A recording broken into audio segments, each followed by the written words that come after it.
Salut à tous, vous me demandez souvent de vous faire une vidéo où je vous présente les meilleures fonctionnalités à faire avec des appareils Samsung. Et bien dans cette vidéo, je vais vous présenter toutes les meilleures fonctionnalités de l'écosystème Samsung. On passera par les téléphones, mais aussi les Galaxy Tab, et bien entendu, Samsung vient de présenter ses nouveaux PC, donc je vais vous présenter quelques fonctionnalités avec ce magnifique Galaxy Book 2 Pro. Merci d'ailleurs à Samsung avec qui j'ai collaboré dans cette vidéo, qui a pu m'envoyer tous ses produits et du coup qui a rendu cette vidéo possible. Donc si t'es prêt, on peut maintenant démarrer avec la première fonctionnalité. Ça a dû déjà t'arriver que tu sois en train de prendre une note derrière ton ordinateur et que tu dois t'absenter. Mais tu aimerais bien continuer cette note depuis ton téléphone.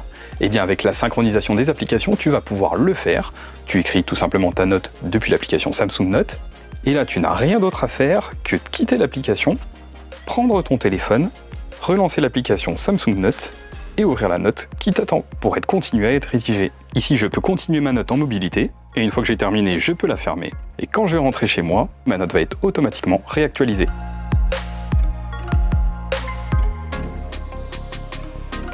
Si vous êtes le type de personne qui fait de belles photos, je parie qu'on vous demande très régulièrement de transférer les photos pour les récupérer. Eh bien, il y a une façon très simple de récupérer vos fichiers d'un appareil Samsung à un autre, que ce soit depuis et vers un téléphone, une tablette ou un PC, ça s'appelle QuickShare. QuickShare, ça vous permet d'envoyer vos fichiers sans perte de qualité. Ici, pour l'exemple, j'ai mon téléphone où j'ai fait mes photos et j'ai un ami juste à côté de moi qui veut les récupérer. Eh bien, j'ai juste appuyé sur le bouton de partage juste ici. Son Galaxy Book va apparaître grâce à QuickShare, ou bien j'ai l'icône QuickShare qui va apparaître juste ici. Je clique dessus, je vais sélectionner son ordinateur et il va recevoir automatiquement la notification QuickShare. Et voilà, il l'a reçu très rapidement, sans aucune perte de qualité. Et bien entendu, ça fonctionne aussi vers une autre tablette ou vers un autre smartphone Samsung. Mais qu'en est-il si des fichiers qu'on veut transférer sont maintenant des fichiers qui sont sensibles? C'est-à-dire des fichiers pour lesquels on ne veut pas du tout qu'il y ait une capture d'écran qui puisse être faite, mais aussi pour lesquels il y a une date d'expiration. Et bien c'est là qu'intervient PrivateShare.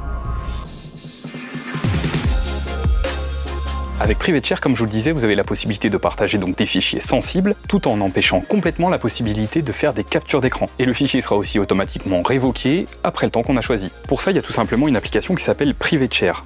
S'il n'est pas encore activé, il suffit de se rendre dans ses réglages, et ensuite dans Données biométriques et sécurité, puis aller dans PrivateShare, et on aura la possibilité de lancer l'application par ici. L'application va en fait vous générer un numéro de téléphone qui commence par un dièse, qui sera votre numéro crypté. De l'autre côté, votre contact aura aussi PrivateShare et son propre numéro crypté, et on a possibilité de le rajouter dans ses contacts PrivateShare pour ensuite lui envoyer les données. Ici, je vais pouvoir aller dans les options pour régler ici la date d'expiration des fichiers que je veux envoyer. Ici, d'origine, c'est automatiquement 2 jours. Et puis, je vais aller dans mon contact et lui envoyer un nouveau fichier. Alors là, j'ai possibilité de lui partager des images, des vidéos, de l'audio ou n'importe quel autre document. Je vais prendre toujours l'exemple ici des photos. Je la choisis, je peux en choisir jusqu'à 10 et je vais terminer.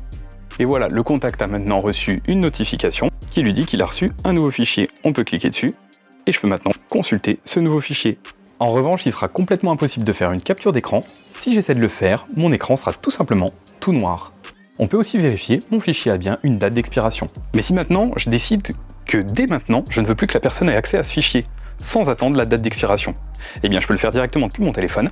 Je retourne dans le fichier que je viens de lui envoyer, j'appuie sur les options et je vais demander à révoquer le partage. Et de son côté, l'autre personne ne pourra plus accéder à la photo. Le fichier est maintenant révoqué.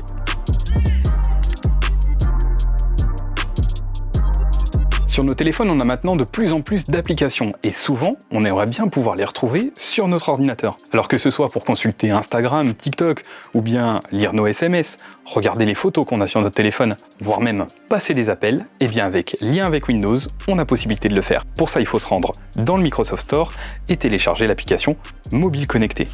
Une fois que c'est fait, on a la possibilité de l'ouvrir, on se rend sur son téléphone et on va activer ici Lien avec Windows. Les deux appareils vont être automatiquement synchronisés et j'aurai maintenant accès ici à mes messages, mes photos, mes applications et j'ai possibilité de faire des appels. J'ai ici par exemple la possibilité de lancer TikTok directement depuis mon ordinateur.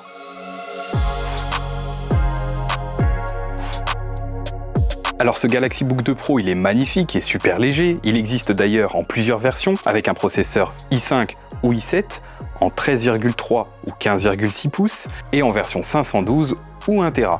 Mais moi ce que j'aimerais, c'est lui ajouter un deuxième écran, et tout ça sans fil. Et bien en fait, c'est possible de le faire. On peut y coupler une Galaxy Tab. Ici, on va le faire avec l'écran de 14,6 pouces de la tablette S8 Ultra. Je vais l'installer ici, juste à côté, sur un petit support. Et il me reste plus maintenant qu'à glisser vers le bas, aller ici, juste à droite, et cliquer sur deuxième écran. Sur mon ordinateur, je peux appuyer sur la touche Windows et K. Ça va retrouver automatiquement mes appareils Samsung, et je vais choisir ici ma tablette S8 Ultra. Et voilà, ma connexion s'est faite automatiquement et sans aucun fil. Je dirige ici mon deuxième écran depuis le trackpad de l'ordinateur. Tout ça, tout en profitant toujours de la partie tactile de la tablette. De plus en plus, le temps est aux conversations vidéo, on fait de plus en plus d'appels en visio, et pour ça, le Galaxy Book 2 Pro est très bien fourni. Il est tout d'abord équipé d'un système son AKG, qui est compatible avec le Dolby Atmos, le système de réduction de bruit bidirectionnel et aussi de la partie, mais le plus sympa, c'est l'auto-framing. Lorsque vous êtes en appel, le système peut automatiquement vous détecter et zoomer dans l'écran pour que vous soyez toujours au cœur de la conversation. Si vous le décalez de gauche à droite, ça va automatiquement vous suivre, zoomer et dézoomer. Rassurez-moi, on est tous pareils. On se met le soir devant la télé pour regarder un film, et au final, au bout de quelques minutes, on a le téléphone dans la main et on est arrivé sur l'écran du téléphone. Et bien que ce soit pour partager du contenu ou bien regarder deux choses à la fois, tu as possibilité de faire afficher l'écran de ton téléphone sur ta télé, tout en continuant à regarder ton film ou ta vidéo. Pour ça, tu vas te rendre depuis ton téléphone directement dans l'application SmartThings. Ta télé devrait être automatiquement détectée et tu peux appuyer ensuite sur les boutons du menu pour pouvoir ensuite répliquer l'écran avec SmartView. Tu peux démarrer le partage, la connexion va se faire et tu auras maintenant ton écran où tu as ton film juste à côté de l'écran de ton téléphone.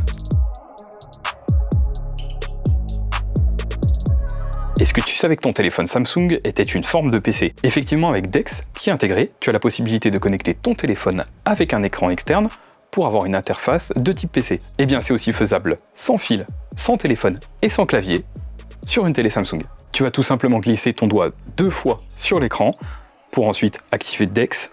Là, tu vas pouvoir choisir DeX sur TV ou écran. Ça va automatiquement détecter tes appareils compatibles. Tu peux ici choisir ta télé et cliquer sur démarrer. Tu as maintenant l'interface de DeX qui va s'afficher sur ta télé sans aucun fil et tu vas pouvoir utiliser ton téléphone comme souris et clavier. Pour ça, tu vas voir qu'une petite icône tout en bas à gauche de ton téléphone vient apparaître. Il te suffit d'appuyer dessus à tout moment pour faire afficher la souris. Voilà, j'espère que cette vidéo t'a plu. Comme d'habitude, tu peux me le dire dans les commentaires. N'oublie pas non plus que si tu veux soutenir la chaîne, tu as la possibilité de liker la vidéo, de t'abonner en activant toutes les notifications. Et je te dis à très vite pour une prochaine vidéo.